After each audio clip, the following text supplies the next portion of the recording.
Drivers often have to change driving habits to adjust to poor driving conditions caused by weather. Bad weather calls for slower speeds. You should follow other vehicles at a greater distance. Rain, snow, and ice impair your ability to see ahead and increase the braking distance required to stop your vehicle. In these conditions, apply your brakes sooner and more gently than usual. Even summer showers cause slippery roads when rain mixes with oil and dirt. Going through deep water. Estimate the depth of water by looking at parked cars or other objects along the road. Watch what other vehicles are doing. Two vehicles should not meet in deep water. One should go entirely through before another starts from the other direction. This reduces the possibility of stalling caused by waves of water. Driving through water must be done at a slow and steady speed in a lower gear. Applying the brakes gently with your left foot may keep them dry. Check your brakes after leaving the water to see if they will stop your car. If the brakes are wet, they may suddenly grab or pull to one side. Dry them by accelerating slowly while gently holding down the brake pedal.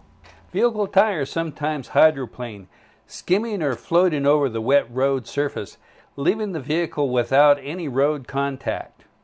When hydroplaning occurs, there is a loss of traction needed to safely steer and brake.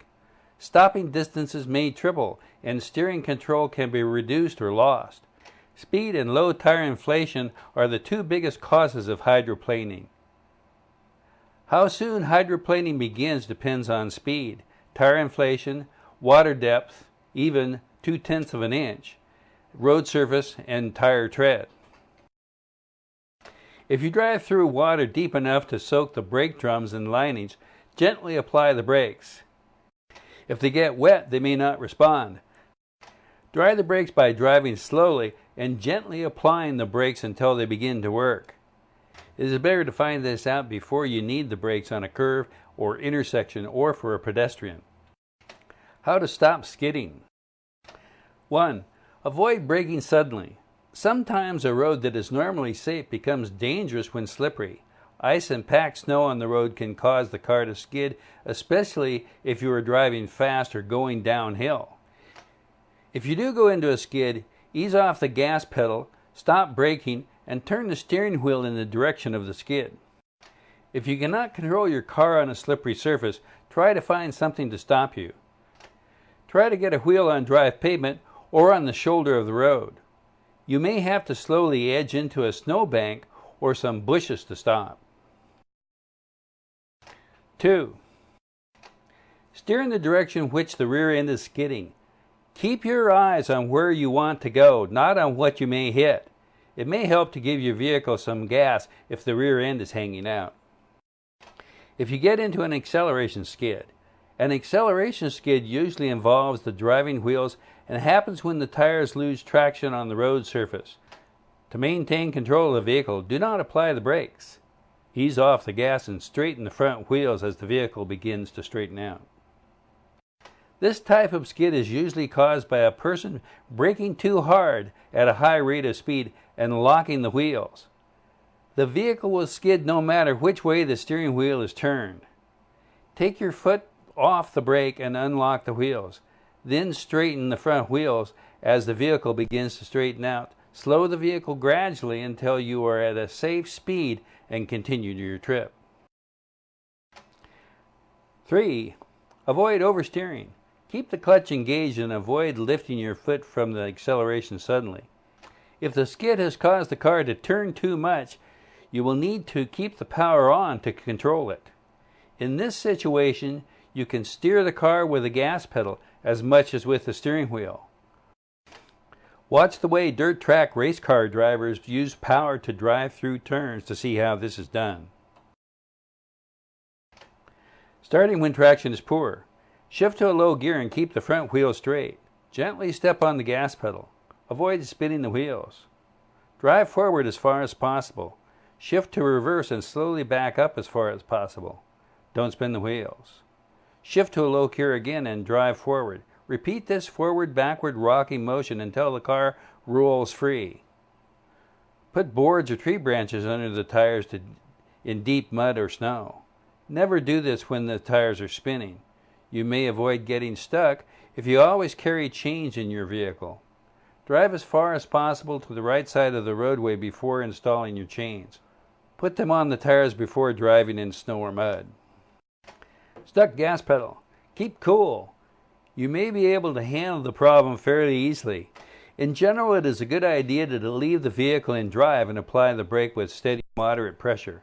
Look for a way out. Keep your eyes on the road and apply the brakes. Pull off the road as quickly as you can and bring your car to a stop. If applying your brakes doesn't work, slip the vehicle into neutral. You risk engine damage. However, this is a safer alternative than running into something at high speed. If you are on an open highway and there is room ahead, use the toe of your shoe to try to pull up the pedal. Do not reach down and try to release it with your hands. You need to see where you're going to control the vehicle. Turn off the ignition when you no longer need to change directions. Brake failure. If your brakes fail, what you should do depends on what type of brakes you have. That is one reason you should always study your vehicle's owner's manual before you drive. If you cannot get your brakes to work and the way ahead is clear, slowly apply the emergency brake. You may need to shift into a lower gear so the engine can help slow you, but keep the transmission in gear. On a hill or mountain grade, look for something to sideswipe: a curb, roadside brush, snowbank, or guardrail. Anything that will help slow you down. Use your horn or lights to warn others that you are out of control. Pump the brake pedal several times. This will often build up enough brake pressure to allow you to stop. If that does not work, use the parking brake. Pull on the parking brake's handle slowly so you will not lock the rear wheels and cause a skid. Be ready to release the brake if the vehicle does start to skid. If this does not work, shift to lower gears and look for a safe place to slow or stop. Make sure the car is off the roadway. Don't drive the vehicle without brakes. Tire blowout. Suppose you hear a loud bang and your vehicle suddenly veers to one side. No doubt one of your tires is blown out. Front tire failure creates a situation you cannot ignore. Compared with rear tire blowout, steering difficulty will increase substantially. If a front tire blows, there may be a strong pull toward the side of the blowout. A rear blowout causes the back of the vehicle to weave or sway. Concentrate on steering. Hold the steering wheel tightly and keep the vehicle going straight. Slow down gradually. Take your foot off the gas pedal and use the brakes lightly. Do not stop on the road if at all possible. Pull off the road in a safe place. Power failure.